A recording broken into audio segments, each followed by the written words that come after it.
tot 3-4 jaar geleden dat ik dacht van ja, eigenlijk willen ze mij misschien niet. Ik dacht dat is het einde dan van een verhaal dat mooi zou kunnen worden voor mij persoonlijk.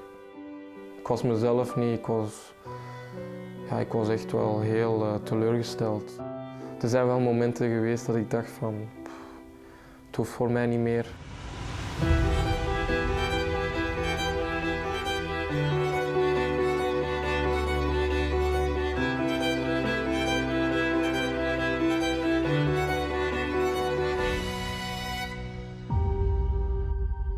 Zelf geboren in België, in Brussel. Mijn Engelse vader met een Ierse moeder, dus een Ierse grootmoeder.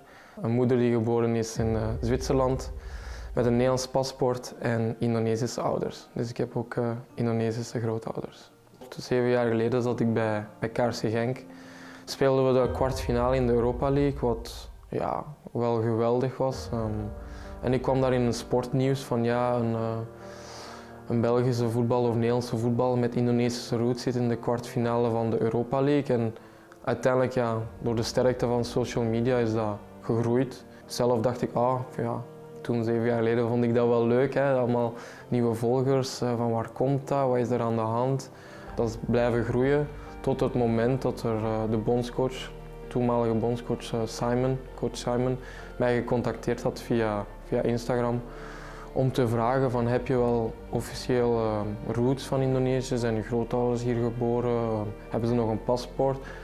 En dan had ik besloten om naar Jakarta te vliegen, om daar hem te ontmoeten, de voetbalbond te ontmoeten. Dus ja, zij wouden mij ook ontvangen, dus daar begon de relatie een beetje.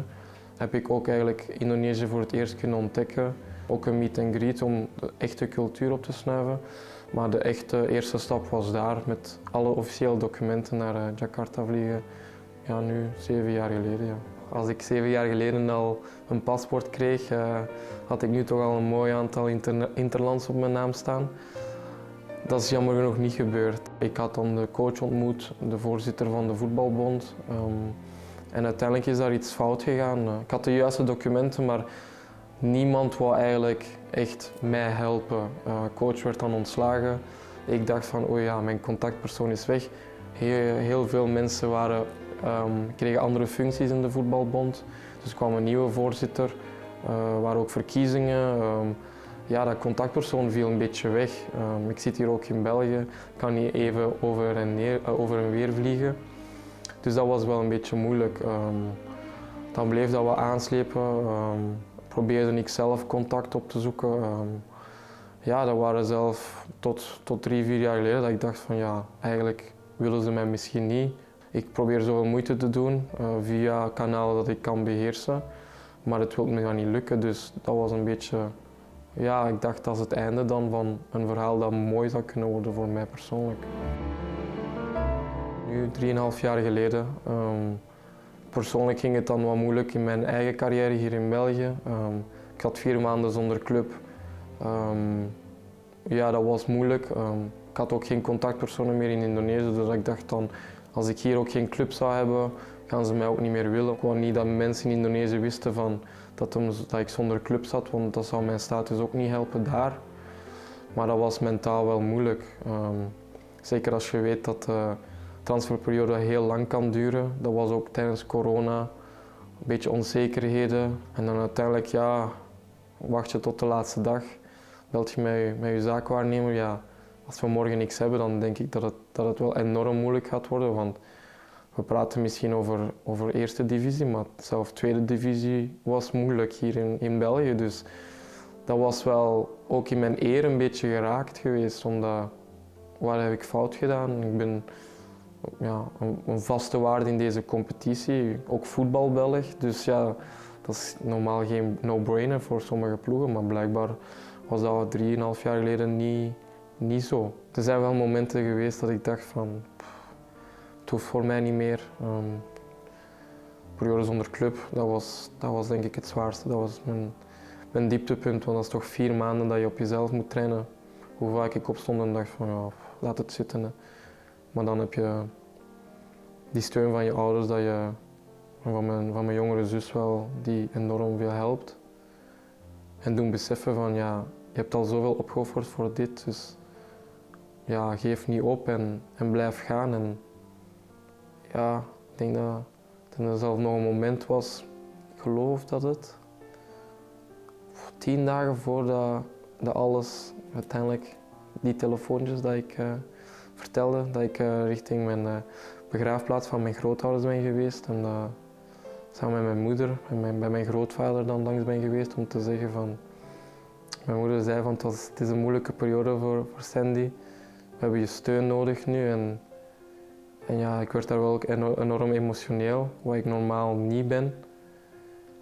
En dan denk je oké, een paar dagen later denk je oké, hij heeft ons niet gehoord of het wil niet lukken. En dan uiteindelijk viel alles op 1 week. Ik kreeg een telefoontje van KV Mechelen.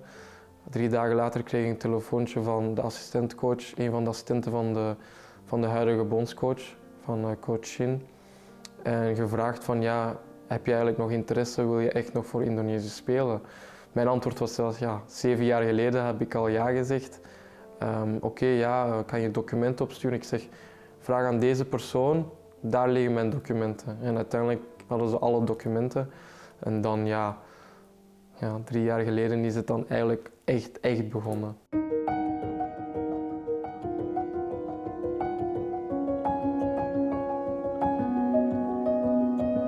Dat moment gaat me altijd bijblijven. Tijdens het Nationaal Volkslied was ik met mijn ogen dicht aan het zingen. Gelukkig kende ik het van buiten. Maar ja, dan kijk je ook wel tijdens het volkslied met je ogen dicht wel naar momenten met je Indonesische familie. Dat is een trots moment om te kunnen delen met hun. Maar ja, dat was een speciaal moment en mijn dag kon niet meer stuk. Dus zo lang gewacht, 7 jaar lang, voor dat moment, ja, dat deed enorm veel deugd. Hi everyone. I know most of you are very disappointed and very confused why I'm not in the selection for Timnas Indonesia for the upcoming tournament. Er was veel over te doen, zowel in Indonesië als hier in België. Vooral bij Mechelen. De bondscoach is op bezoek gekomen bij onze sportieve cel van KV Mechelen om over dat toernooi te spreken. De AFF Cup, wat eigenlijk geen FIFA-toernooi is, maar het is moeilijk om ook hier in België dat over te brengen als een officieel toernooi of een enorm belangrijk toernooi, want niemand kent dat. Ja, in Azië is dat bijvoorbeeld een supergroot toernooi. Voor Indonesië is dat een van de belangrijkste toernooien, naast een Asia Cup, dat ze ook wel willen winnen voor de eerste keer. Dus daarom dat er ook zoveel groot belang aan gehecht werd en dat de bondscoach op bezoek is gekomen, dat er gesprekken zijn gevoerd en dat we uiteindelijk tot een regeling hadden dat iedereen wel tevreden over was. Je komt dan dichter bij het toernooi, zoals je had gezegd, trainingskamp, naar Bali gevlogen om deel uit te maken van de selectie voor dat toernooi, wetende dat ik toch minstens 3 matchen ga kunnen spelen, groepswedstrijden. Maar de bondscoach vond dat jammer genoeg niet genoeg, had gevraagd voor minstens halve finale. Dus ik zat op Bali met de terugvlucht naar Brussel, wetende dat ik als ik aankwam de volgende dag met Mechelen naar Spanje ging vliegen. En dat ik nog 1 keer een gesprek moest voeren met de coach en met onze sportief directeur. Met de laatste vraag natuurlijk. En je voelt wel natuurlijk van, dat zal een moeilijk verhaal zijn. Dan krijg je natuurlijk ook de bevestiging van Mechelen van het is een nee voor ons. We hebben nu, jij bent te belangrijk, we hebben je te hard nodig. Dus geef ik het berichtje door aan de bondscoach. In mijn achterhoofd weten dat ik kan wel nog 3 groepswedstrijden spelen. Maar de bondscoach begrijpt en respecteert de keuze, maar vond het dan ook niet nodig om mij op te nemen voor de selectie voor 3 groepswedstrijden dat logischerwijs zouden gewonnen worden met de kern die al bezig was met de voorbereidingen. Dus om een plek eigenlijk af te nemen van een speler die ze nog kunnen gebruiken voor halve finale, finale zou oneerlijk zijn geweest. En ik begreep de keuze ook, maar voor mij toen op trainingskamp, ik was mezelf niet. Ik was echt wel heel teleurgesteld. Ik bleef meestal op mijn kamer, terwijl er ook wel normaal een trainingskamp is leuk met de groep. lang blijven aan tafel zitten, spelletjes spelen, maar ja, mij vond je gewoon in mijn kamer teleurgesteld en niet mezelf gewoon. Ja. Ik had ook wel niet verwacht dat het zo teleurstellend ging zijn, maar dan begin je wel na te denken als je op je hotelkamer zit alleen van ik heb al die moeite gedaan en we praten misschien over 1 of 2 matchen missen bij Mechelen. Terwijl ik 7 jaar wacht voor officiële interlands voor Indonesië. Mijn hoofd was gewoon heel verwarrend door elkaar aan het gaan. Maar er overheerste gewoon teleurstelling. En als je dan teruggaat naar mijn eigen persoonlijke carrière, naar een periode waar een club je niet echt wou aantrekken, naar een club die nee zegt tegen de nationale ploeg omdat ze je belangrijk vinden. Dat was vooral wat mijn ouders tegen mij vertelden, van vergeet niet dat 3 jaar geleden je zonder club zat en je zei van niemand wil mij en nu houdt de club je bij omdat ze je belangrijk vinden. Dus dat hielp wel. Maar dan dat overheerst natuurlijk, want ik wil die minuten maken voor Indonesië en voor hun is dat een belangrijk toernooi. Ik wil belangrijk zijn, ik wil iets teruggeven voor al de moeite dat we samen zijn doorgegaan. Ben ik nog altijd teleurgesteld, natuurlijk.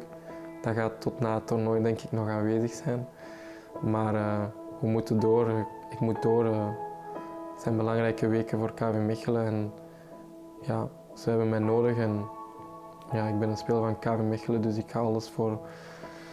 Ik respecteer de keuze en ik zal alles geven voor deze maand met KV Mechelen. Ik ben ook wel gewoon positief ingesteld. Ik weet dat het enorm moeilijk is geweest. Een rollercoaster van een carrière tot nu toe. Maar ik ben iemand die gewoon gelooft dat als ik hard blijf werken, positief ingesteld ben, dat ik wel een beloning krijg wat ik zou verdienen.